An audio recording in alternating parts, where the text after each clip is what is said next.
Welcome.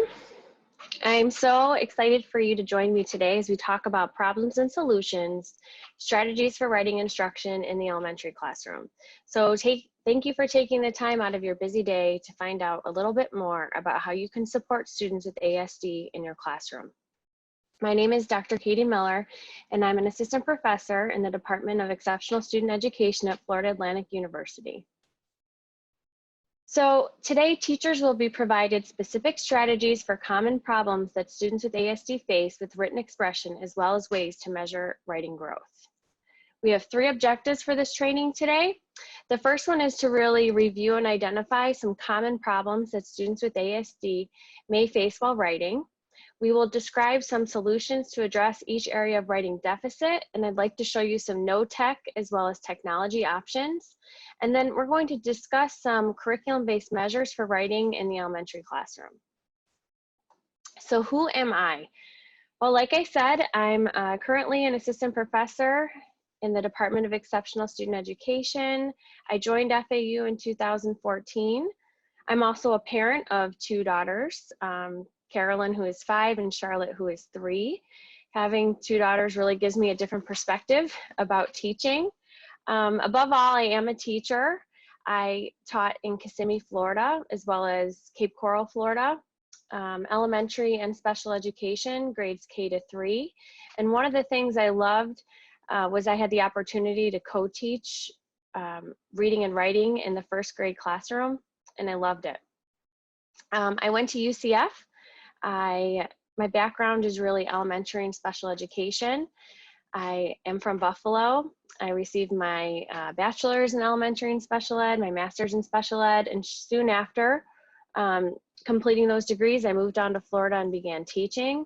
And then I decided I wanted to go back to school and learn best practices and best ways to support both special educators as well as general educators. And so I went for my PhD at UCF, and I love to research and find best ways to support teachers as well as teacher candidates in their abilities to deliver best practices in literacy instruction. At FAU, I teach classes in assistive technology in our undergraduate program, as well as the reading methods course. In the graduate program, I often teach the methods courses, and I really enjoy being here at FAU. So why did you decide to attend this training? Take a second and think, what are your goals? What are you hoping to gain out of these 2 hours today? What have you found that has worked, and what do you still wonder about? So go ahead and just take a minute, find a scrap sheet of paper, write on a sticky note, and think about where you are in terms of a teacher and your writing practices.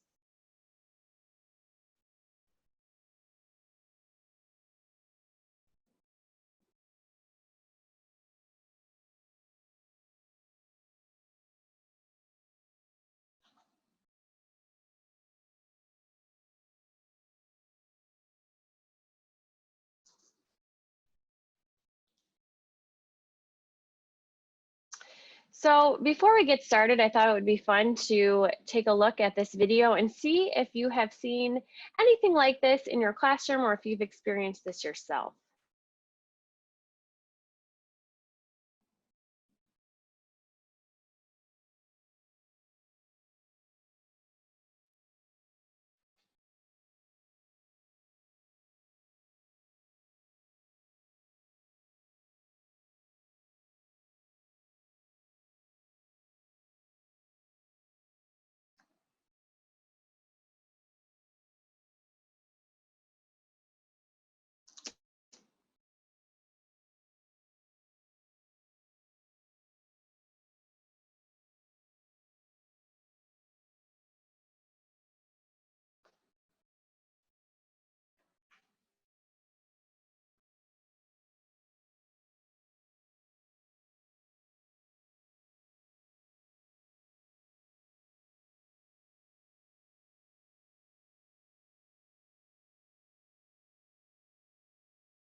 Let's see if we can get this to work.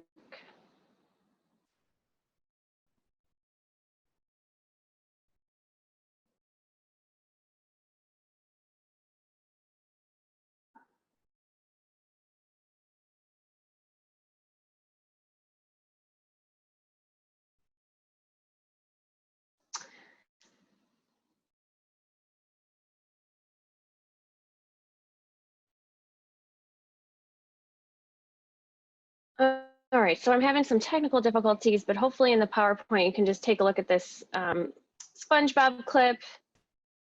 SpongeBob is he's trying to write, and he's writing, and he's trying, and all he can get down is the.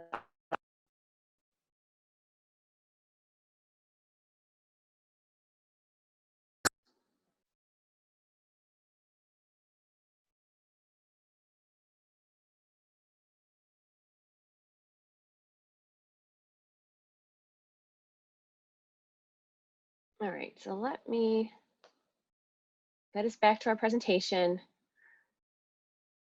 Take a look at that clip. You might have seen it, right? You give students an assignment. They're trying super, super, super hard. They're trying their best. And then when you come over to see and check in on what they're writing, you don't see much. And they've put forth a lot of effort.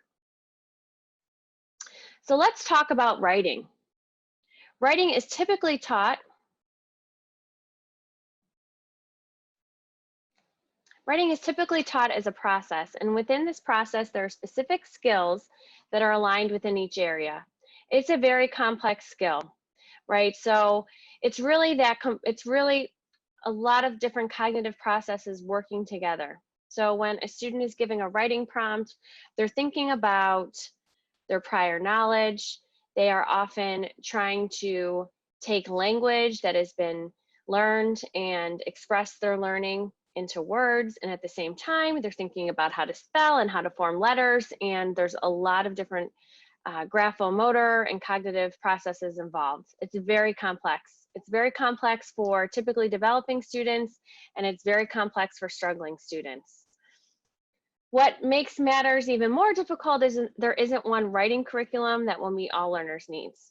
You're not going to be able to buy something off the shelf and know that it's going to meet all of the different skills that a student needs to be a successful writer. So writing is extremely complex.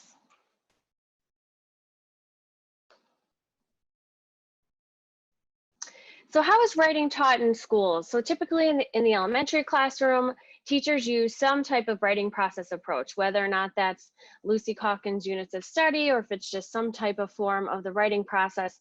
That's typically what teachers are using, writer's workshop. And so the common practice is we give students a topic, we have them brainstorm, or we activate their prior knowledge. They plan about what they're going to write about, they draft, they edit, they revise and see if they can move components around, and then they finally publish. And as a teacher, I know it was very hard to get students who were struggling, who had varying exceptionalities, who had ASD, to get to that publishing process. So this is typically how it is taught. However, it's recursive. We know that students go across stages throughout the process, so it's not meant to be linear, right? So students may start planning, and then they may go to start editing some of their planning, and then they may revise and then go back to planning, right? And so it's not an easy, here's the topic, get going, right? So there's a lot of different processes that need to be explicitly taught to students. So I want you to think, and on that same scrap sheet of paper, I'd like you to write down what are some skills that are needed to be good writers, to be successful writers in the classroom.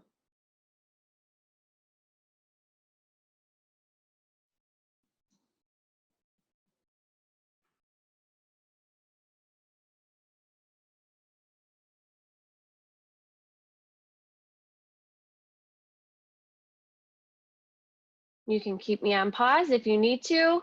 Otherwise, let's talk a little bit about writing development. And so children develop their writing skills and the components of written language across these 4 different areas. And we're going to talk about each of those areas on the upcoming slide. Graham and Harris really think about teaching best practices across strategic behavior, developing writing skills, knowledge of the writing process, as well as motivation. So some specific skills that we think about when we're trying to develop our writers are strategic behaviors. So that is, a student's ability to understand how to plan, how to revise, how to edit. What strategies do I need to do this? And which order do I begin when I'm trying to pick up my pencil and write? What is the first step and what strategies do I need to have within my toolbox to be successful? Writing skills include, spelling, handwriting, all of the mechanics, the transcription components, typing. Those are all the skills that oftentimes we may not focus on because, of the time. But if we focus on these skills, we will have more fluent writers. Knowledge. So students need to understand, who am I writing for? What is the genre of the writing? What does that encompass? And then in combination with the knowledge of writing, they should be able to match that appropriate strategy based on their knowledge. And then last but certainly not least, which is a tough one for all students, is to keep them motivated. Because writing is such a difficult process, it can be difficult to get students to want to complete their work, and it can be a laborious process. So some examples of motivating students to write would be attitude, right? Helping to increase a positive attitude towards writing. By giving them the strategies, the knowledge, and the skills, most likely their attitudes will shift because they understand that they have a plan, they understand the purpose, and they're able to get their pencil down to paper and to do it. And then self-efficacy. How do they believe that they are as writers? Do they believe that they are effective writers? Can they manage themselves? Can they start a task and complete that task? And so those types of skills all fall within motivation. And so as you can see, it's a very complex process. So I want you to think again, when working with students with ASD who are struggling in writing, what are some specific characteristics that you have seen in your classroom, or what are some specific characteristics that you notice when working with a particular child?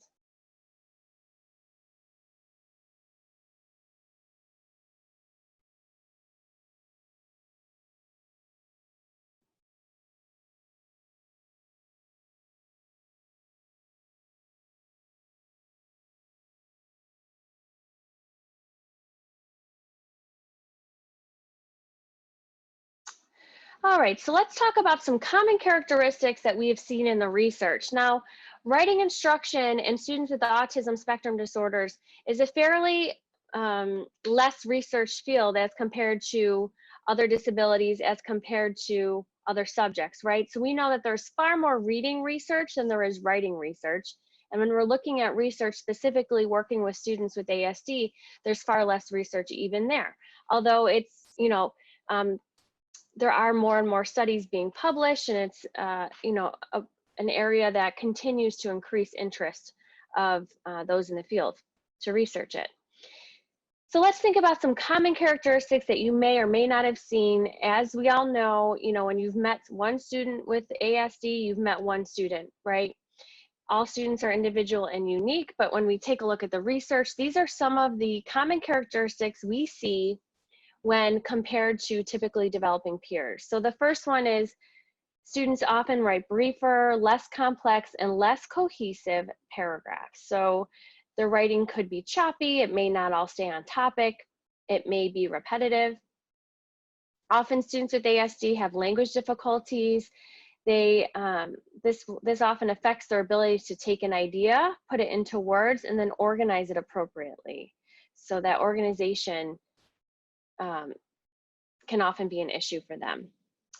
So let's take a look at some more common characteristics. Often there may be a deficit with executive functioning and self-regulation. So are they able to organize and begin and utilize those strategies that they've learned? Are they able to self-manage as well as self-select their behavior to meet a particular goal? If you give them a prompt, do they know what strategy to use? Do they know what to do when they get stuck, right? So they often have difficulty with regulating themselves and organizing themselves. Also, deficits in theory of mind and ability to take one's perspective. So if I give a child a prompt on writing about their favorite sport, and they don't really have any experience or they don't like sports, they have difficulty trying to visualize themselves taking another perspective. And so that can be very difficult for them. They often have difficulties with fine motor control, and that can also impact the written products of students with ASD. Handwriting is often a deficit, which could impact their ability to write papers, right? That mechanical process of writing can be very difficult for them. Sometimes it's very difficult to do physically because of a sensory issue. I've worked with students where they say it physically hurts them to pick up that pencil, right? And they have difficulty with doing that. One tip, one strategy I can share is, writing is such a difficult process. It can often be aversive or a punishment. Sometimes, you hate to see this, but teachers may use, parents may use writing as a punishment, right? When I was a student, I remember when myself or other children would get in trouble, we'd have to write things over and over again. Or, if we messed up our spelling words even, right, we'd have to write them 20, 30 times. For a kid who has difficulty with the actual mechanical writing process, this is not going to increase their motivation. This is not going to be effective for them. And so we try to stay away from that. We try to recommend that to parents and other educators. Don't use writing ever as a punishment. We're here to build them up with confidence, not use it. If it's already difficult for them, not use it as something that they get as a consequence. So let's talk about some problems with some specific solutions. And so I know that you all are all at different schools. You may have different access to technology. Your parents at home may have different access to technology. And so I'd like to talk, when we look at each problem, I'd like to talk about some solutions with both some no tech, which is just fine, as well as tech supports for those of you that are wanting to explore a little bit about what is out there. Oh, this is often, especially in the elementary classroom, right, for typically developing students with ASD, a lot of students have difficulty with writing, right? It's often laborious, it's often brief. Just like in that SpongeBob clip I attempted to show you, right? It requires a lot of effort, and just because a child may not look like he is quote unquote trying, you can't really get into their brains and see all that complex thinking that is happening. And often the output is what gets stuck. So what are some possible solutions? So there are two things that could be happening here. Is it because they don't know what to say? Do we need to offer some planning supports? Is it because it's a transcription skill that may be needed? And so I'm going to talk with you first about some planning supports, including graphic organizers, and then we'll get into speech to text, as well as handwriting supports that you can also share with parents at home. So supports for planning. Graphic organizers are used all the time, right? They're used all the time in classrooms. Most often in the elementary classroom, when we're teaching a particular genre within reading, we give them a specific graphic organizer to support that genre. So if I'm teaching them about sequence of events and I want them to summarize that sequence of events, I may give them a graphic organizer that has first, next, then, and last, or beginning, middle, and end if I'm looking at early elementary. And so we use those all the time. But let's think about how we're using them. What's really important, and what sometimes teachers may fly through, is how to use the graphic organizer correctly. You want to make sure you're using short phrases and words, not sentences, so that when a student goes to recopy that text, they're not writing the sentences 2 or 3 times over, right? So we're showing them how to model and how to take a word and then orally turn that word into a sentence, which again is a lot of processing going on, but a teacher needs to model using this, so that when you give them a graphic organizer, they're not like, oh, another thing, another time that I have to write it. I'd rather just skip it and write it, right? But by modeling and showing them how to use that graphic organizer correctly, they're more likely to be successful. And then try using some visual prompting. within your graphic organizers. So instead of just having the words beginning, middle, and end, maybe you're going to have some clip art to show them where to start. Maybe you're going to use some pictures from Boardmaker and put them into the graphic organizer to show them what happened beginning, middle, and end. Maybe you're going to use color coding, right? So green's always going to be beginning, yellow is always going to be the middle, and red is always going to be the end, so that when you show them the graphic organizer, it's outlined green, yellow, and red. I'm going to share with you some technology choices that you could use in your classroom. So the first one is Goal App. And so you can get a 2-week trial for free. And I will share with you this website. What's great and what I like about it, what I appreciate about this website is that it has the visual supports already in it. And, you know, they're there for you to download for free.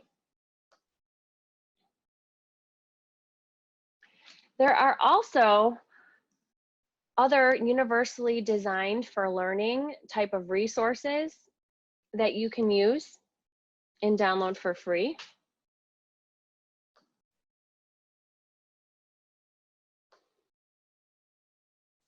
For some reason when I share, it's a little.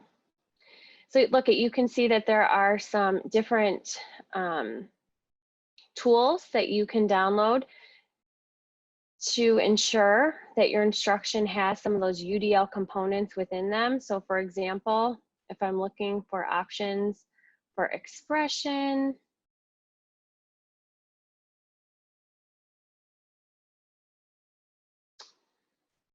you can see there's a ton here. Let's go to graphic organizers.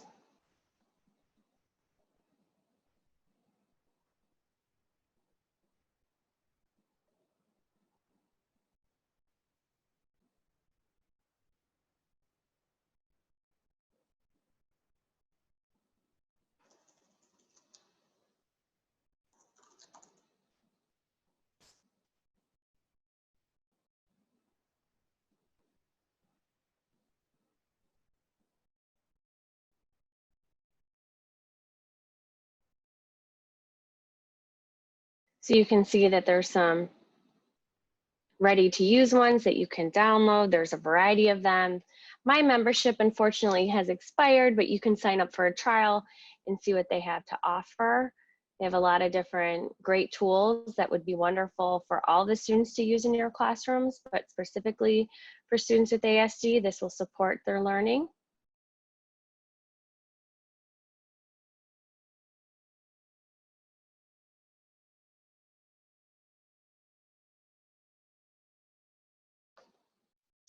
And then some other technology solutions, Kidspiration and Inspiration are really common apps and software that teachers have been using for a very long time that will help students organize their thoughts.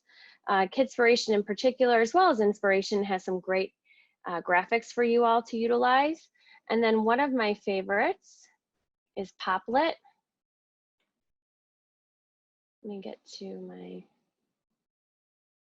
Everything is being slow today. But Poplet is free. And what I like about it is that you can work with the particular student you're using this with in real time. You can support one another. The student doesn't necessarily have to type their responses. They can use pictures. They can use their voices. They can link videos. And it's a great way not only to activate their prior knowledge, but also to help them organize their thinking. And I have an example up on the PowerPoint here of what that may look like. And then this site right here has some graphic organizers again that you can download. What I like about the graphic organizer on the device is that you can use it, you can use your voice to type into it. So let me just show you an example of that. What I like about this site that I showed you on the last slide is that you can make a copy of it within your Google Drive, and then you can have the students actually dictate into these bubbles, which is not always the case with some of those graphic organizer tools. So that's why I liked that one. And we'll talk about dictation in just a few slides.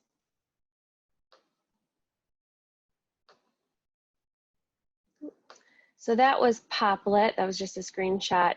So, you know, you can use this across subject areas. This one, for example, looks at facts about the earth. And instead of having students type the sentences, right, they could do one words, they can dictate into it, they can use their voices, they can have pictures, etc., like I just previously talked about. And what I like about it is they can download it, save it, they can share it, and they can really use it as a planning tool. So that's Poplet. And I believe the first 5 are free.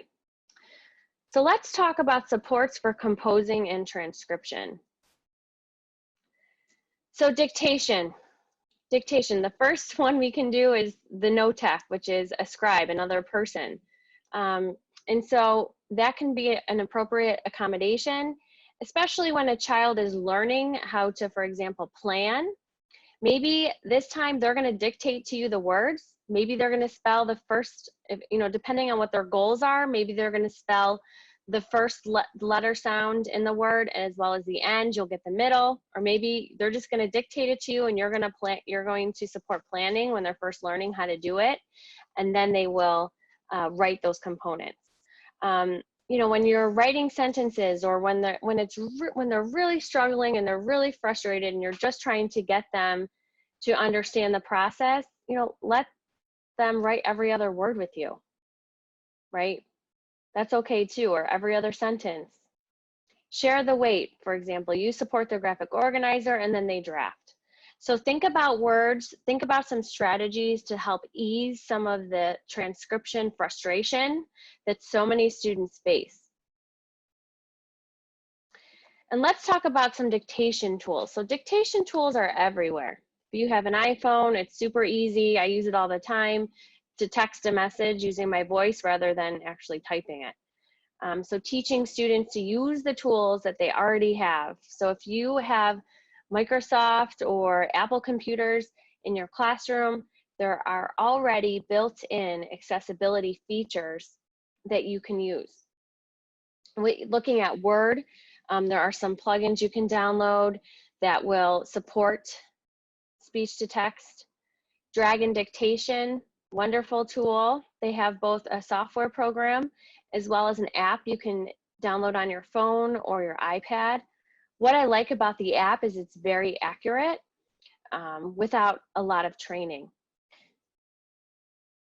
So let's talk about some tips for using dictation. First of all, remind the students it's different than talking, right? So thinking about going into your classroom and, you know, saying to a student, here, go ahead, dictate your response, without explicitly modeling for them how it's different than talking, you're going to have some issues, right? So for example, when you're writing a sentence, you need to say your punctuation. It's different than talking, period, to get it to write out for you.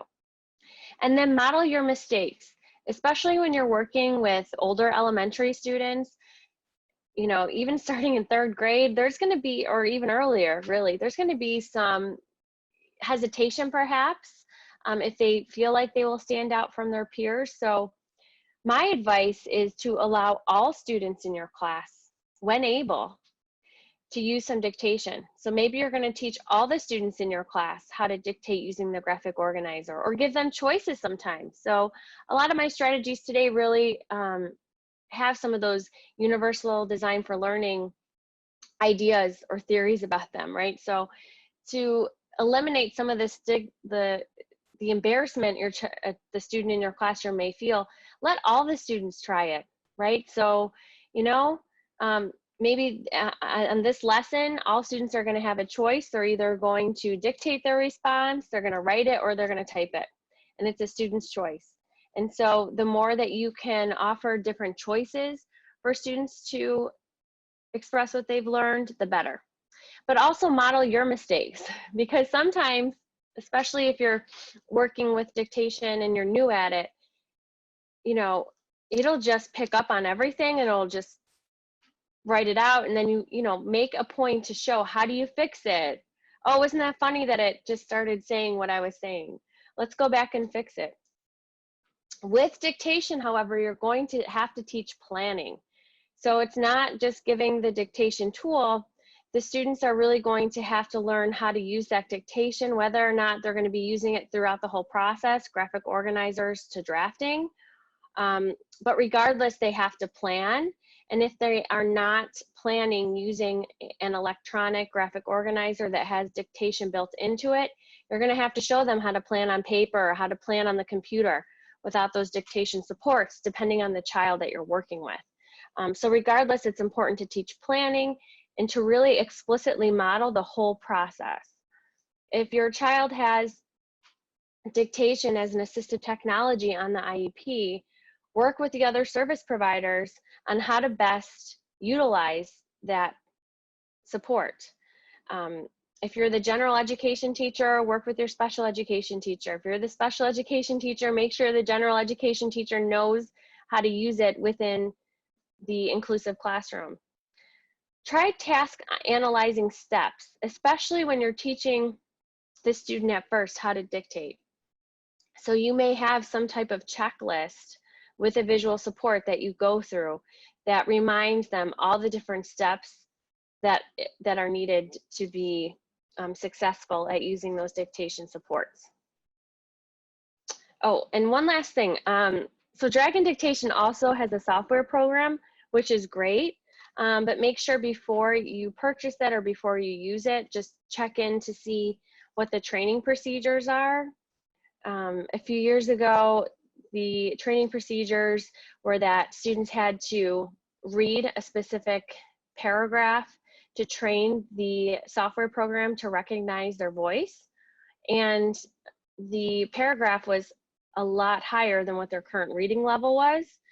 So we made it work. I read it and then they repeated it wearing their headphones, but just be careful of that. I found that the Dragon Dictation app is just as effective.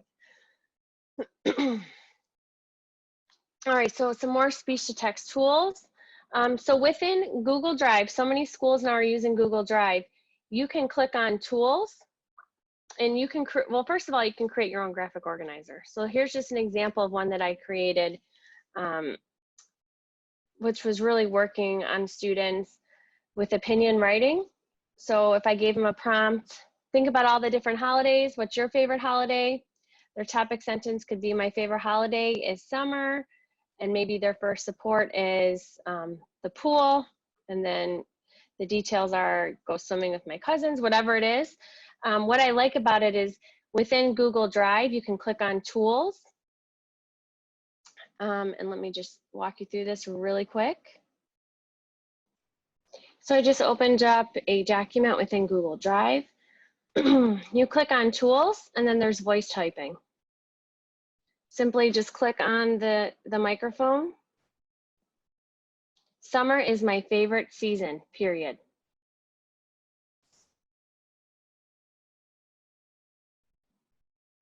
I like to swim. Right, and then you can teach them how to go back, add their punctuation. You can teach them how to use the spell check within Google Drive, which is a great skill.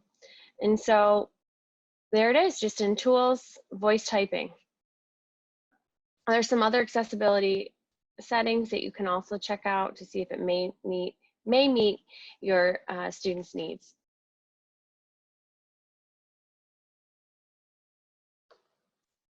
Some other apps to support composing that are great, Story Builder for iPad. This specific app offers some scaffolded supports. There are some speech to text options as well as some supports during their paragraph writing. And then Write About This, that also offers some scaffolded support, some speech to text tools. They can use their own pictures and publish their writing. So those are two good ones. Remember, when you're looking at apps, especially for students with ASD or other varying exceptionalities, it's important to see what type of features, what type of supports are in the apps. So if I have a student who is at a very low reading level, perhaps an app that has some complex prompts, or if there aren't text-to-speech options to read aloud for that student, it may not be a good app. Remember, when you are thinking about apps to support any type of goal, you always want to think about the goal first. So think about the goal that you have for your student. Is it to increase their handwriting fluency? Is it to help them with planning? And then go find the app to support them. Free Tech for Teachers is one of my favorite websites. It has some great tools that have already been explored. So go to Free Tech for Teachers. I think it's Richard Byrne who puts it together. It's been around for years. Finding new types of technology can be really overwhelming. So it's really important to think about, what are you trying to do here? Can you do it with no tech? If you can't do it with no tech and you want to try tech, think about the goal. Align that goal to your students' needs. Handwriting. So handwriting can be another reason why your students' writing is so laborious and it takes them so long, right? Every one of my friends who's a parent always asks me, well, how long should they spend on spelling? Or I can't read their handwriting. There is research to support that explicitly teaching handwriting increases the student's legibility and writing fluency. It can be taught in kindergarten to third grade in several small sessions, and it really leads to a big benefit. So handwriting, and now there's keyboarding without tears, are some really popular programs that are used within the classroom to support handwriting. I'm also going to share with you a free downloadable program that offers explicit instruction and intervention for handwriting. Now it's a few years old, but it's free and there's research to support it. So this was originally funded by the U.S. Department of Education, Office of Special Education and Programs, but it's a handwriting program. You'll see that it has several grade levels. This one is intended to be the first grade level, but it's really explicit about what letters to teach, what exactly to do within the lesson plans. The folks that created this program are also the researchers that developed another writing strategy that I'm going to talk to you about later in the presentation, but it's really explicit. It talks about the overview of the program, and then it really even tells you what to say with the students. And of course you can modify it based on their age, but what's nice is it gives you specific directions on what to do based on student performance. And then work with the occupational therapist at your school. Even if the child is not receiving OT, ask that provider, what are some ways that you build fine motor muscles with your students? Thinking about hands-on activities, right, where they're working with modeling clay, not Play-Doh, modeling clay, because it's harder. There are a lot of different resources that you can tap into. Think about ways that you can help support building your students' core, right, because that actually can support proper handwriting. So utilize your service providers at your schools. I'm sure they'd be happy to answer a couple questions about how, to support students with fine motor issues. If you do feel like the student that you are working with has some really, really struggles, really looks like developmentally they could use support, it's important to bring that to the IEP team. It's important to talk with the service providers at your school to get some assessments done with that student. So handwriting apps, many, right now, especially with what's happening, many times our students are going to be on apps throughout the day, right, because of COVID and their parents are working or whatever it may be. But here are some apps you could recommend to parents, you could recommend your students doing at home that will help support their handwriting. And remember, if a student has handwriting proficiency, they're going to be more fluent writers, they'll have better success. If they're not thinking about how to form the letter when they're in third grade or fourth grade, and they're able to do it pretty proficiently, their writing fluency and eventually their writing proficiency will increase. So I included some links within these slides, which we're not going to watch the videos. But the first one's Writing Wizard app. It is a paid app, but you can set up progress monitoring to receive some reports about the students and how they are doing.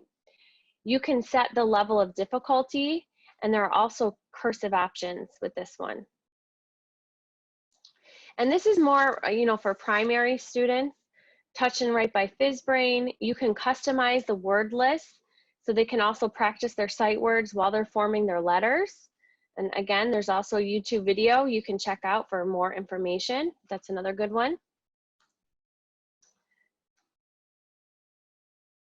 Also, there are typing programs that you can utilize, right? Because we not only want to build our students' handwriting fluency, but also thinking about their typing fluency. So looking into some of those free typing programs, those will support your students as well.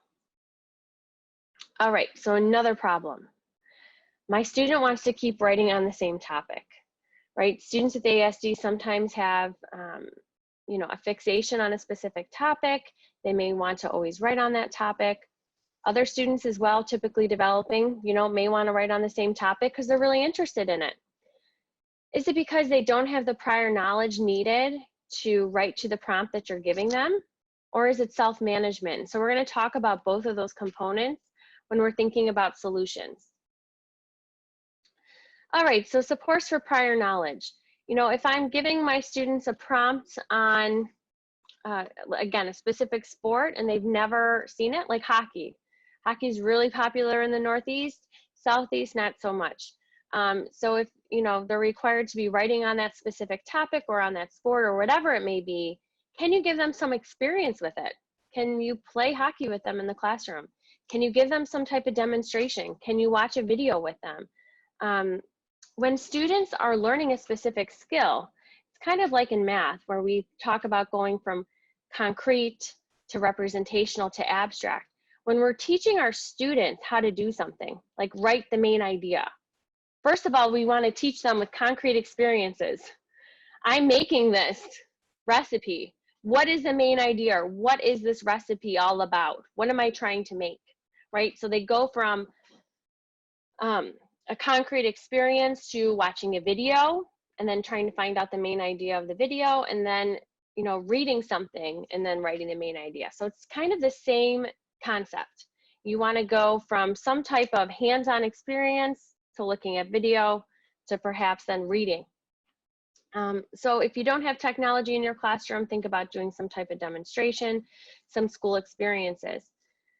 You can use videos for support. So even showing a 30-second video is going to give them some type of prior knowledge, especially when they're learning how to write in the genre, right? So when they're learning how to write in the genre, you want to make sure all the students in your classroom have some type of prior knowledge. And we know that not all students have the same experiences. So you could utilize YouTube, TeacherTube. This one is from the DZ. What I like about this one, especially, a lot of schools have firewalls up on YouTube. You can download thousands of video clips to download for free. So if I was going to have my students, in science class, talk about different animals or talk about amphibians versus reptiles, wouldn't it be great to show them a video on reptiles that you can download, right? And it at least gives them some type of prior knowledge or support. There are thousands on there for you to check out. Pexels is another good one. And as well as not only video clips, but there are also pictures that you can download for free on there as well. So one of the good things, if there is anything good, to come out of the pandemic is there are so many different museums, institutions that offer virtual field trips. So now you can take your students on the virtual field trip to even Gumbo Limbo. You can take them on a virtual field trip to a ski resort. You can take them on a virtual field trip to Paris. There's so many organizations that offer this. This is another skill, or I'm sorry, this is another strategy that you can use to help activate that prior knowledge. I'm not going to get into video modeling today. As some of you may know, video modeling really supports students with the acquisition of specific skills, often behavioral skills. The National Professional Development Center on Autism is an awesome resource.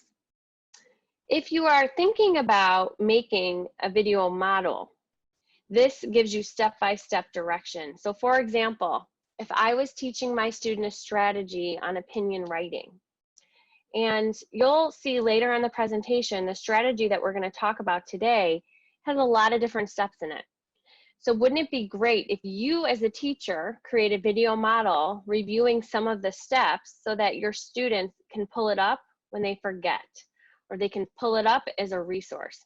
If you're interested in doing this, the National Professional Development Center has really specific step-by-step directions for how to create a video model, as well as the research to support it, of course, because it's an evidence-based practice. And it tells you the specific steps for doing it. So for example, I worked with some 3rd grade students who had varying exceptionalities, learning disabilities, as well as the language impairments. And we created a video where I had them go through the steps of a specific writing strategy I taught them.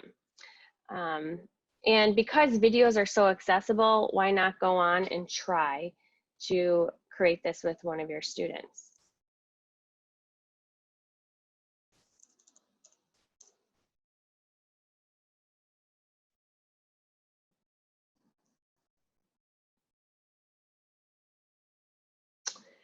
If you haven't already, check out the National Professional Development Center on Autism Spectrum Disorder. It has amazing resources with specific research and evidence support for working with students with ASD. Just a little plug in there. It's also sponsored by the Office of Special Education and Programs. Great resources, the evidence-based practices for you to use right there. Okay, so back to writing. I always like to share resources because I know folks have different levels of prior knowledge for some of these great resources. All right, so let's talk about self-management. So what was our problem?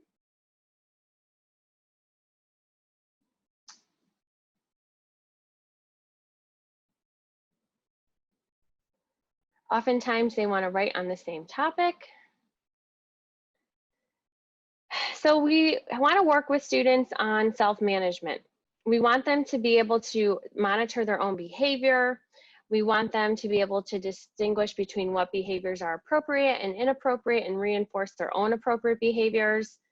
Teacher or parent will model the process, and they slowly decrease the level of prompting until children can self-monitor. So you can use self-management within teaching writing strategies as well. Self-management is reported as an evidence-based practice, and there are components of self-management within self-regulated strategy development, which I will discuss with you later in this presentation. But teaching students how to decide what is appropriate and inappropriate, as well as when you're thinking about topics as well, is an important skill. So when a student is getting fixated on topics, so sometimes in trainings, teachers will raise their hands and say, those strategies are great. It's great to, think about different prior knowledge, activating prior knowledge in different ways. It's great to let them use the topic, but sometimes they have to write on non-preferred topics. And so when we are building the skill, when they are learning how to write a sentence, yes, we're going to use that topic to benefit the student, right, to get the skill down. However, they are going to have to practice writing on those non-preferred topics in the classroom. So what are we going to do? Set a goal and monitor their progress. So for example, use it as a reward. First, let's practice writing sentences. Today, remember we practiced talking about nouns and verbs agreeing together. Let's write a sentence on Thomas the Tank Engine.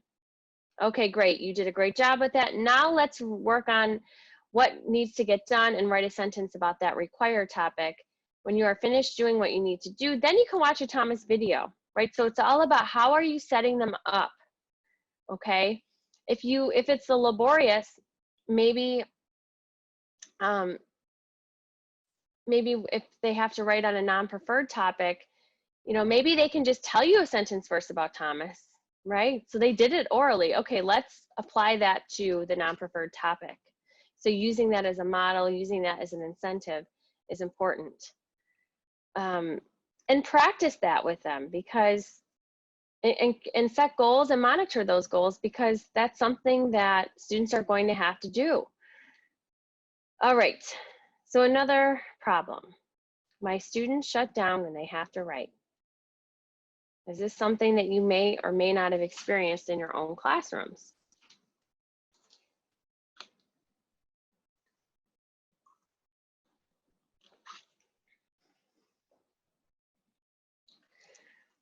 Before moving on to strategies, remember, writing is difficult for adults as well as students. It's like running though. When you first try to learn how to run, you may be able to run a half mile or 3/4 of a mile, or maybe you're walking some and then running some. And then the more you do it, the better you get. You build your endurance. Same thing with students. The more they do it, the better they're going to be. Same thing with adults. The more you do it, the better you're going to be at it. So we need to continue to think about fun ways to get our students to want to write. So now we're going to talk about self-regulation strategies. So what is self-regulation? So earlier in the presentation, I talked about self-regulated strategy development, or SRSD. And when I remember first reading about this and thinking, that sounds really complex and really complicated. But it's not when we think about the different components of it. So our definitions may vary, but most researchers agree that self-regulation is the degree to which students are actively involved in their learning and modulate their actions and behaviors in order to meet a goal or change a behavior. So I want to run a marathon, right? I'm going to set a goal. What are the actions that I need to change? What are the behaviors I need to utilize to reach that goal? And then I need to self-monitor. If I don't know how fast I can run 3 miles in, I'm not going to be able to understand what my full marathon goal should be, because I haven't practiced before, right? So we're going to use our previous performance to help us set those goals, right? And then I'm going to learn how to regulate my behavior to meet those goals. I know that if I'm going to run a marathon, I'm going to have to take these steps, and I'm going to have to follow a plan as well as monitor that plan.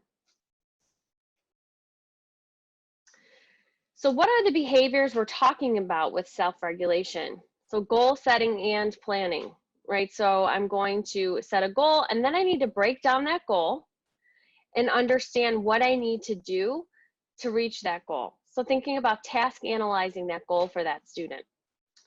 Students make statements of goals regarding the organization and completion of their tasks, generally within a specific time frame. And the efficacy of self-regulation interventions has been recognized such that they have been identified as an evidence-based practice for individuals with ASD. So being able to break down a goal in writing. So say my goal in writing is to be able to write a paragraph with a topic sentence, 3 supports, and a conclusion. In order for me and my teacher to help me create a goal, I need to have some type of performance I'm basing that on, right? And then I need to take that performance, set my goal. My teacher's going to teach me how to reach that goal, and then I'm going to monitor it to see how I'm doing along the way. So that's goal setting is an example of a self-regulation behavior. I always tell the students in my classes this, I tell all teachers I come into contact with, if you're not going to implement any of the things I suggested, I hope that you start implementing self-monitoring and goal setting, to help students reach their goals, right? So that's super powerful. I'm not talking about taking the spelling test of the week and hanging it up in the classroom and you know, showing everyone how I'm doing in comparison to my peers. I'm talking about making personal goals. If students see that they are making progress, they are going to buy into what you're telling them. Often our students who are struggling, who have difficulties, you know, they're not going to see, and their parents aren't going to see the progress on the report card or the progress, you know, between one chapter and the next of a specific reading or writing unit. They may not see that progress. But if you have more sensitive goals that you're setting for students, they're going to see that progress. They're going to buy into you and what you're telling them, and their parents are going to see the progress as well. Because you wouldn't be here if you didn't care about your students and if you didn't want to know more about how to support them in your classrooms. So, you know, you may already be doing this. If you're not, look into ways for students to self-monitor and set goals. So a no tech option. If I'm a student and it's you know, I really don't like to write, it's really hard for me, set a goal, self-monitor. So what are some goals? What am I talking about? Maybe I want to increase the number of words written. Maybe I want to increase the number of parts of a graphic organizer that I can complete, right? So they're going to see progress there. If you're going to say, you know what, I want you to write more, we're going to keep track of how many words you write or how long you plan or for how long you can sit down and write. They're going to see progress most likely right away, and they're going to buy into you. The number of words written, we're going to talk about later in the presentation, is a secondary indicator of writing quality, especially in the elementary school. So this is taken from SRSD, which we, again, will talk about at the end of the presentation today. These are rockets. You could have trains, you could have stars, you could have hearts, you could have whatever is important to your students. They're going to keep track of their goals. So for example, on July 5th, I'm going to fill in that I had 3 parts of a paragraph. So I'm going to color in 3 on that rocket. Then maybe the next time I write on July 12th, oh, look, I counted the parts in my essay. I had 5 parts. I had the main idea, the 3 supports, and the conclusion. Oh, my teacher's going to meet with me. Next time, I'm going to add a supporting detail. So then on July 19th, I count, I notice now, oh, look, I'm growing. Now I have a main idea, 3 supports, a conclusion, and 2 details. Or maybe you're recording number of words. Maybe you're recording how long they wrote for. And so have them set their goals and then have them monitor it themselves. There are some tech options for monitoring as well. I love Google Forms and I love Google Docs. And so you can think about ways to utilize technology to help reinforce the self-monitoring and goal setting. So here's an example. Every day, if your student has a device or if they're on the computer, they can track their writing progress. So here I just created a form that said how many words did I write today, how long did I write today. And then you can download the information to Excel and create a graph. So you can see, this is not a model graph, but you can see how easily you can create a bar graph from that Google form, and it can create it for you. Because as teachers, you don't have time, right? I know you don't have a lot of extra time, but by creating this technology tool, you're going to save yourself a lot of time as well as progress monitoring. Create an individualized checklist. So we talked about, you know, checklists for dictation, a checklist for planning, doing a task analysis of what needs to get done during each part of the process will help students self-monitor and self-regulate as well as keep track.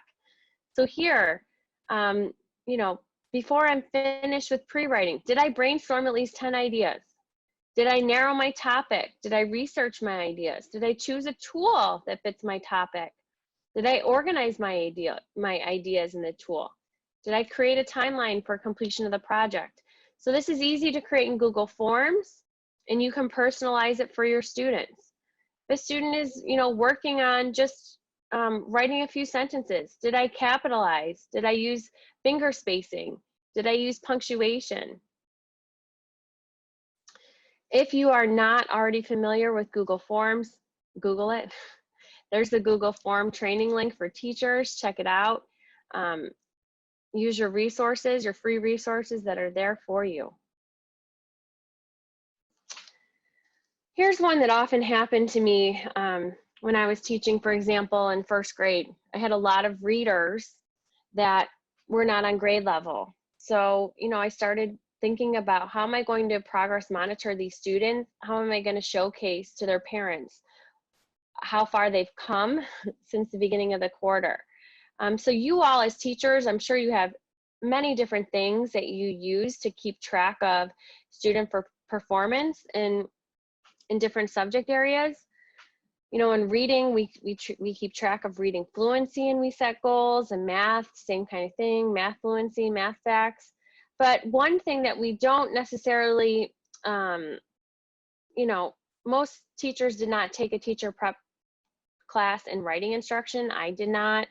Most universities don't offer that. And so, oftentimes when we're in our assessment class or when we're in our methods class, your professor may go into writing a little bit, but often it's not talked about as much in preparation programs, and therefore it may not be as understood as much in districts. And so I just wanted to take a few minutes and talk with you about some great ways that you can utilize progress monitoring of writing within your classrooms. If you've been sitting the whole time, you feel free to pause, take a break, and come back. We're going to be talking about curriculum-based measures, as well as self-regulated strategy development. All right, so we're going to talk about writing curriculum-based measures. It's an easy task that measures a student's ability to write. You can administer it to your entire class. You can administer it in a small group. You can administer it one-on-one. It's an assessment that is administered in 3 minutes, usually on some type of instructional level story starter. A preface of this, though, is students must be able to write a sentence. And what's great about writing CBMs is you can look at their spelling and writing quality at the same time.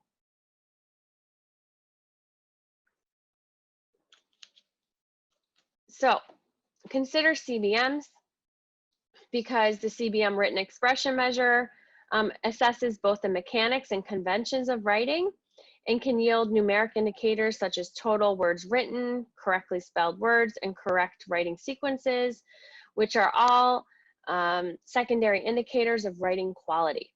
Especially in the elementary levels, we know that the more words that a student write, or the faster a student may write, the more likely that their writing is going to be of better quality. Not always, but sometimes. CBM provides teachers with an easy way to get research-based information on the progress of their students. They can analyze their scores and adjust their goals and revisit their instructional programs to meet the needs of all students. So you can do this with your whole class, you can do this with small groups, you can do this with different levels of students with disabilities. So when we're talking about curriculum-based measures, 3 of the most common ones, I won't get into all of the measures, are total words, which would be the total number of words written during a probe, the words spelled correctly, which is the total number of words spelled correctly, as well as correct word sequences. So that's really looking at the student's performance at a more sensitive level. And then we look at each word within correct word sequences and we consider the relationship to one another. So let's talk about, first this may be a little bit out of order, but I feel like it fits in better here. There are a couple resources that I'm going to bring up at the end of the presentation. This one is from Vanderbilt as well, that talks about curriculum-based measures. It has the research to support it. It gives you some step-by-step directions for how to administer it.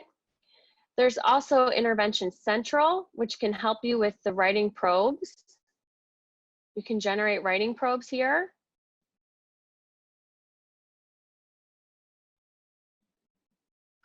Oops.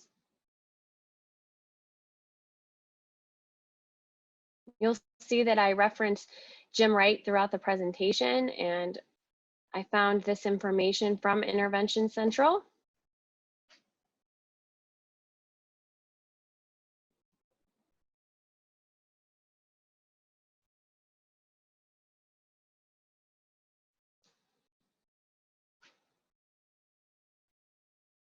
So you'll see that there are quite a few for writing. For the written expression measures, there are some forms for graphing. You'll see that there are some norms for writing. So there's a variety of components, some free, some available for purchase. And then one of the other great guides is from Fuchs and Fuchs, which are two very prominent researchers within special education, as well as response to intervention, MTSS. And so this is actually a manual that I referenced at the end of the presentation for much more in detail than what we're going to go in today. But if you're interested, this is a great tool to use within MTSS, RTI, within your IEP goals. There's some great resources there. So let's get started. So when we're talking about the total number of words written, we count all of the number of words written, even if the words are spelled incorrectly, because we just want to find out the total number of words. We count the abbreviations, we count the endings, like the end. For hyphenated words, we count each morpheme as a separate word, and for other characters, we don't count like and or the $sign as a word. So let's practice. I want you to pause, take a look at this sample, and count the words. Remember, incorrectly spelled words are counted for this one. So go ahead, pause, take a second, and count up the words.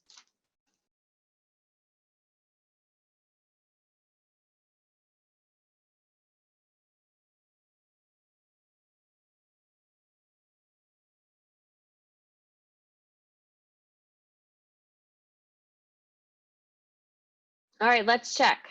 So you'll see that the student had a total of 45 words correct.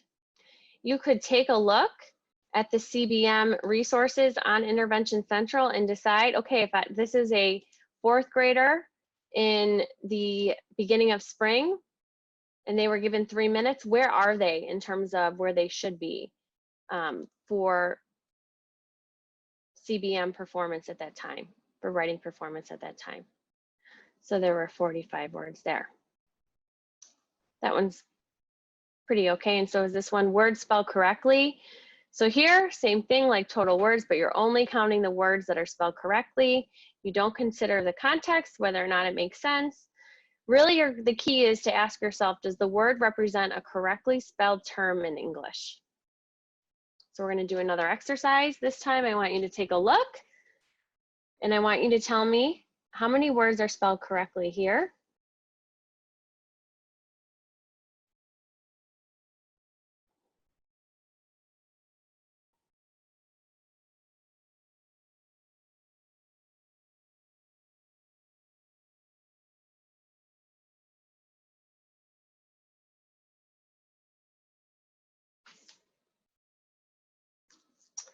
So let's take a look at the sample again. Here we have 39 correctly spelled words. So you can see that out of the total 45, they had 39 correctly spelled. The next one gets a little bit trickier, but it really gives us some good information about mechanics. This is correct writing sequence. So really we're looking at each isolated word and we're considering the units of writing and the relationship to one another. Words are considered separate writing units, as are essential marks of punctuation.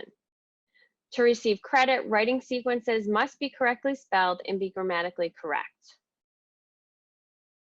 The words in each writing sequence must also make sense within the context of the sentence. So here you're looking at making sure things make sense. And then just like you do when you're doing running records, you're going to do a caret, and that's used to mark the presence of a correct writing sequence. So here's just an example and kind of shows you, this is taken from some of the resources that I provided. So here, since the first word begins the sentence correctly, it's marked as a correct writing sequence. It was dark, so you're looking at before. Okay. Did this begin the sentence correctly? Is it correctly spelled? Correct punctuation. It and was. Yep. Was and dark. Yep.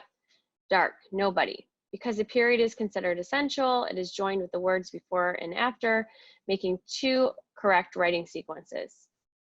So see how it's a much more sensitive level of progress. Nobody could see the trees of the forest. So misspelled words are not counted, and if there are grammar and or syntactical errors, they cannot be counted as correct writing sequences. So it's a much more sensitive level. So take a look here, pause, count how many correct word sequences. So remember, you're going to start at the beginning of the sentence. Is that started correctly? Then look at the next word, would. Is that spelled correctly? Pause here.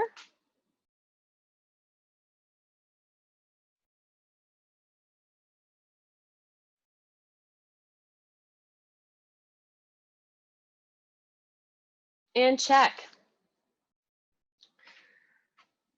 So beginning I and would. So would is not spelled correctly, so that's an incorrect word sequence both before and after the word. So it's a much more sensitive measure. And you'll see that the total is 37 correct writing sequences here.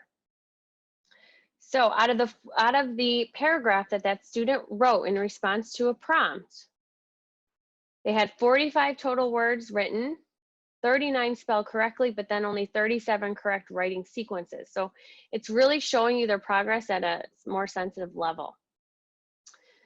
Once you have administered the curriculum-based measures, take a look at the norms, and that'll help you determine their goals.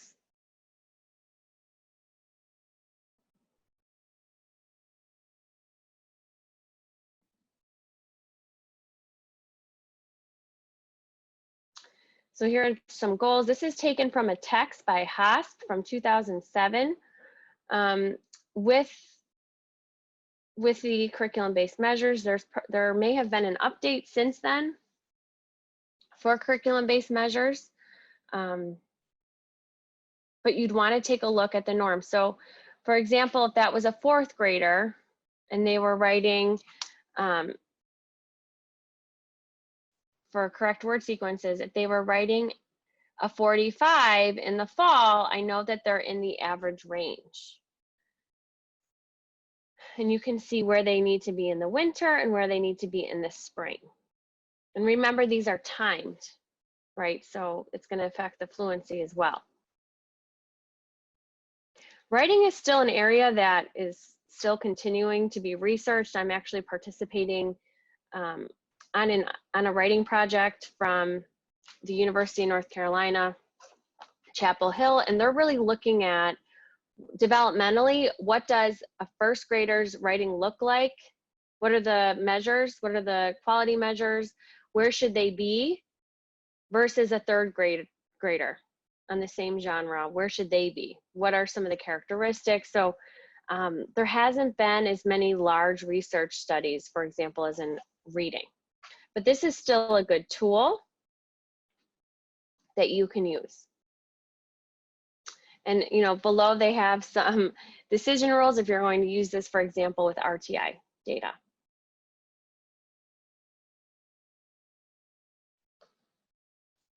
Intervention Central, great website. How to score the probes, as well as a manual are there for you. There's also that HOSP, H-O-S-P text from 2007, and there may be some updates to that for some resources. Okay, take a deep stretch. If you attended the training that I did, I believe in January, on writing. We talked briefly about SRSD strategy instruction, and I received quite a few emails about it. And I hope that you can buy into this, because the results that we see, specifically for students with ASD, I'd say most of the research has been conducted using SRSD strategy instruction. It has been shown to be effective with many of those students across various age levels. There have been over 140 studies in general, and probably more, completed on self-regulated strategy development. It is an evidence-based practice, and I'll show you some resources regarding SRSD, as well as how do I find evidence-based practices in writing anyways. But it's effective, and I just read a writing research synthesis. If you're interested, email me. I'd be happy to share it with you. That was just published in June 2020, and it has all of the research studies that meet specific criteria for students with ASD, K through 12. I believe there's at least 26 studies. So I'd be happy to share that with you if you're interested in learning more. The majority have been done with students with ASD and SRSD. So what's so great about self-regulated strategy development, right? It's such a long word, it sounds strange, but when you dig in, you can see why it works many times for students with ASD. So the first part is teacher think aloud. So you're really making what's going on during the writing process explicit. You're teaching them, when I read a prompt, oh, I'm reading, you teach them what your thinking process is. So if the prompt is, name your favorite season, tell me why it's your favorite season, you're going to read the prompt to your students, you're going to model for them. Oh, look, I noticed that it's an opinion prompt and it's asking me for my favorite season. I'm going to circle season. Okay, now I know what to do. I'm going to start the strategy of POW and tree. Okay, so there's a lot of teacher think alouds. There's student monitoring, student self-regulation of their performance. The students really control the strategy. And for each student, you help them create self-statements. So they know what to do, they know what to tell themselves when they get stuck, and that can be really individualized based on what you're seeing in the student's performance. And of course, they are setting their goals and monitoring their performance. They are taking ownership of this, they are buying in, and the results, especially for struggling writers, are almost immediate after they have mastered the strategy. So there are some components. So there are 6 stages that are not necessarily lessons. So typically a student may acquire mastery or proficiency of a lesson. Depending on the student, it could be 7 to 10, it can be more. So you're developing background knowledge throughout the lessons. You're discussing it with the students. So you're telling them, we're talking about the genre of opinion writing. I'm going to teach you a strategy about opinion writing. You're going to model for them how to use it. You support them while they use it. You get them to memorize it, which can be difficult because these mnemonics are long. And then finally, you support them and they move on to independent practice. And eventually, once they learn the routine and once you learn the routine of how to teach it, it gets easier. So there are 6 stages that are taught across a variety of lessons. We teach memorizing it all throughout, and you'll see that as we talk about the different lessons. What's great about SRSD is it has certain components that you can follow. So if you are interested in implementing this strategy, Karen Harris and Steve Graham, I will show you later, have a great text that have basically everything you need to do it with elementary students. The mnemonic is not what is important, it's how you deliver the mnemonic and how you teach the students. So let's get the gist of this, really. So we activate prior knowledge, we discuss strategies, we model those strategies through think alouds, we support them by using a shared writing approach that is very explicit. The students memorize their steps and strategies, they graph their progress, and our whole goal is to get them to use this independently. What often happens is we're trying to teach our students a lot of different strategies, and then they're not able to use them independently because they haven't they haven't really mastered the first. So what we're hoping throughout their educational careers, they're learning strategies as they're moving along, and then they can use them throughout writing. They can use them to write a science summary. They can use them in social studies. So I'm going to show you an example today with story writing. In the spring, I talked with you a little bit about POW plus tree. So really, like I said, the mnemonic is not what's important, it's the steps. And so if you do buy that text and you take a look at the materials, what's great about SRSD is the creators want you to modify it based on the students that you're working with. So here's an example of the mnemonic. For story writing, you're gonna pick a topic, organize with www, what equals to, how equals to, right? So that's where the memorizing component is important. And then you write and say more. So it's POW plus www, what equals to, how equals to.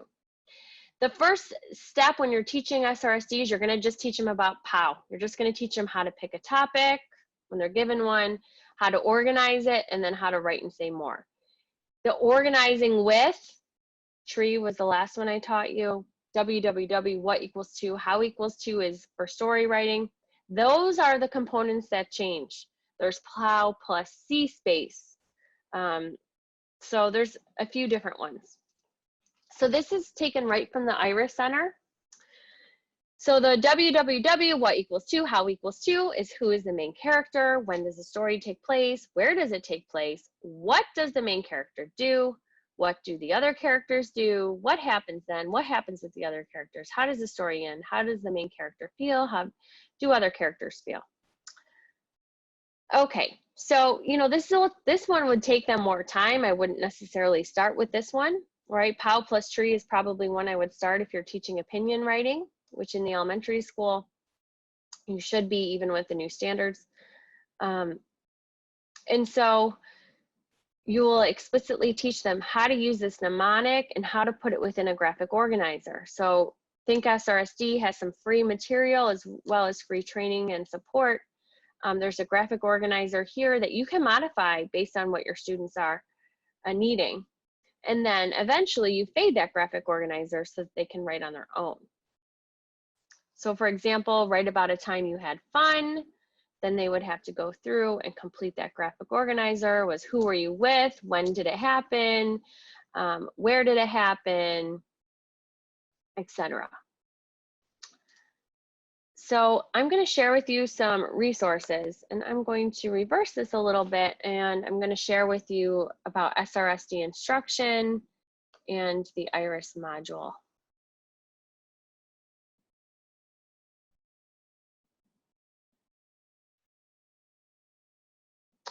So the first one is Think SRSD. Think SRSD has some great training that is supported by the creators of self-regulated strategy development. I'm not affiliated with them, but it's a good place if you're looking for PD. They can do it online, they can do it face-to-face. They have some free resources as well. So if you're a teacher and you're thinking, listen, I am not, like, our district does not have money to do this right now, but perhaps my grade level team would like to do this. There is some e-learning options, there are some live event options. You can check it out. There are some free resources here.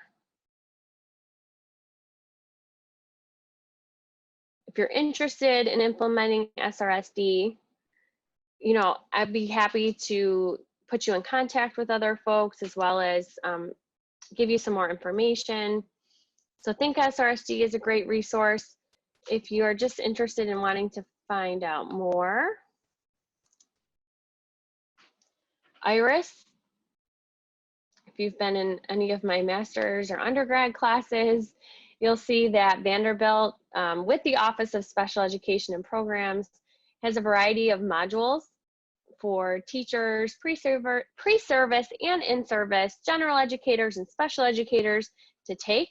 There are also some PD options that you can, so you can take this module and get credit. There's information about that above for PD hours. But anyway, SRSD through the Iris Center has a great module if you're interested in finding out a little bit more.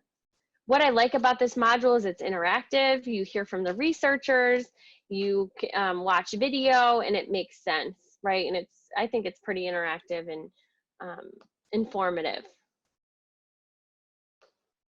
It's all supported by research as well. So you know that it's not just something that, I don't know. So many folks, you know, teachers pay teachers is great, but oftentimes it's not supported by research. So you want to make sure that the programs, of course, that you're using with your students are evidence-based or research-based, and SRSD definitely is. You can use it in writing, you can use it in math, you can use it in reading. Okay, so let's get back to the PowerPoint.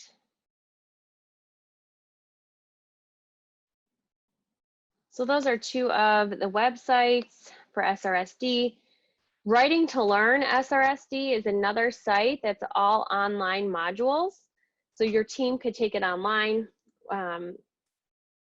That is, you know, is facilitated a little bit differently than Think as SRSD, but they're both really good. And then this book for elementary students, Powerful Writing Strategies for All Students, and that's by Karen Harris, Linda Mason, I'm forgetting the second author, I think it's Steve Graham, I think it's Karen Harris, Steve Graham, Linda Mason, and Barbara Friedlander. It has everything you need to implement SRSD within your elementary classroom to get started. If you're looking at changing the mnemonic, that's great. The lessons are awesome because they're super detailed, and you could change the mnemonic to fit what your school needs. They also have a book for adolescent writers. They have a book that looks at reading and writing strategies, because as you all know, our FSA previously was looking at students reading a variety of resources and then synthesizing that information into a written draft, a written essay. So anyway, there's support there. There's the SRSD module. The What Works Clearinghouse, you may be very familiar with it, but I just wanted to do a plug-in. I think there are so many free resources that are supported by research that often don't get into the hands of teachers. And so IES, the Institute of Educational Sciences, created the What Works Clearinghouse. And what they do is they take a look at all of the research that has been done specifically in writing instruction for elementary students. So this isn't a synthesis of special education, but it looks at writing for elementary students, and it gives some recommendations with evidence. And you'll see that these are all free downloads. There's an instructional tips based on the educator's practice guide. You know, it's an 8-page set. There's a summary, and so there's a variety of resources. The What Works Clearinghouse has done a variety of practice guides, not just for writing, but you can see that it's a way for you to find some information across these different areas. So there is one for children and youth with disabilities, there's one for math, there's one for behavior. So take a look at it. At least it'll give you some information about some of the interventions you may or may not be using, has some practice guides. So take a look at that. There's also some online training modules that you can utilize. So What Works Clearinghouse is something you should be familiar with, especially when you're looking at different writing programs.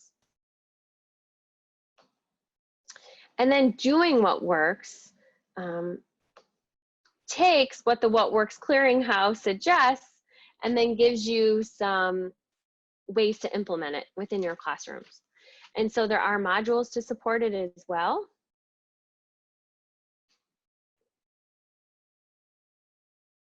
There's a library that talks about the different topics. Some great tools for you, so please check that out.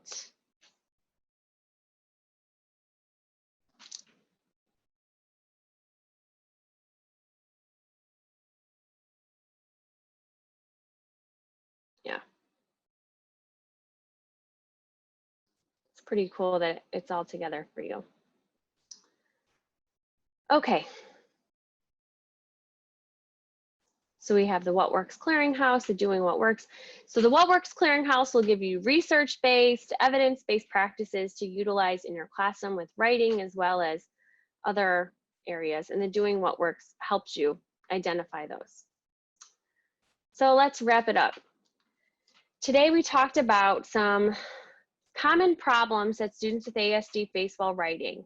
And then hopefully you have examined and you've thought about some specific solutions to help you when you enter your classrooms or when you're delivering perhaps virtual instruction this fall. So go back to the sheet that you wrote on originally, thinking about what your goals were, and hopefully your goals were met in regards to what are some solutions that you may want to try, what are some apps, what are some programs that may help you address each area of the writing deficit. Hopefully you're able to describe those solutions, as well as hopefully you are able to identify some curriculum-based measures and resources for writing in the elementary classroom. And hopefully you can think about ways you can implement that with your students to help show some of the progress that you've made. If you have any questions, if you are interested in learning more, if you need a resource, please feel free to email me. You can email me, and I'm also on Twitter. I use a professional Twitter to find the latest and greatest when it comes to literacy, intervention, and instruction. What's the newest with students with ASD, students with learning disabilities. I use it professionally. I find a lot of good resources and information there. Also, I am I am in talks with another researcher who is conducting a research study now, who's looking for teacher participants. And so she's at George Mason University, but she's looking to provide some professional development and support for teachers who are wanting to use graphic organizers in their classroom. And so if you're interested in that, feel free to email me. I will connect you with her. Otherwise, I hope that you found this informative, and I just wanted to let you all know, as teachers, whether you're general ed, special ed, whether you're a service provider, whether you're a parent watching this, you're doing a great job. Keep up the great work. Thank you for making the time to watch this presentation. And even though we're in unprecedented times, thank you, for your interest, and thank you for everything that you do for the children in your lives every day. We really appreciate you, and again, I thank you for attending.